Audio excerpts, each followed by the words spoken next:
Именно студентам эту лекцию читают не случайно, ведь все они потенциальные избиратели. Здесь им рассказывают, какие бывают виды выборов, какими правами обладают избиратели, как важно пойти и отдать свой голос, чтобы выбрать будущее региона или страны.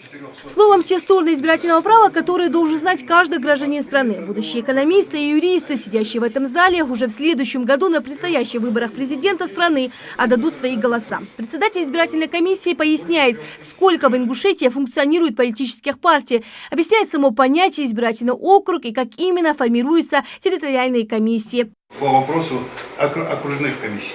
Они формируются только в период выборов. Вот закончились выборы, их полномочия закончились на этом. Но в данном случае, даже здесь, у нас в республике эта комиссия, она не формировалась. Еще несколько лет назад студенты проходили избирательное право как индивидуальный предмет. Однако в последние годы такая дисциплина вошла в раздел конституционного права России. Конечно, в университете им объясняют основные принципы избирательного права, но возможность задать вопрос председателю регионального избиркома никто не собирается упускать. Депутаты избирают новую республику. И считаете ли вы, что эта система является правильной? То есть кому, как будет лучше, если будут прямые выборы, если народ будет избирать, или же оставить все как есть? Есть закон, и мы этот закон применяем. Если спросить меня как избирателя, то я за то, чтобы были прямые выборы. Я считаю, что прямые выборы они лучше, но есть законодательная норма.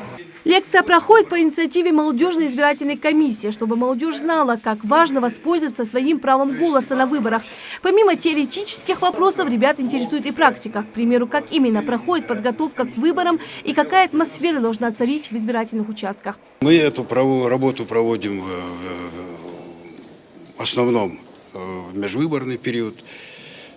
Ну, естественно, у нас не только мероприятия в форме и лекций со студентами и учащимися, но и реальные семинары, которые мы проводим, в том числе и для организаторов выборов. Ну, сегодня я получил исчерпывающие ответы на все волнующие меня вопросы, и эти лекции, я считаю, что они полезны, и хотелось бы, чтобы они проводились чаще. Я считаю, что это очень необходимо для студентов, поскольку они будут знать свои права, почему нужно присутствовать на выборах, и каждый сможет реализовать свое право.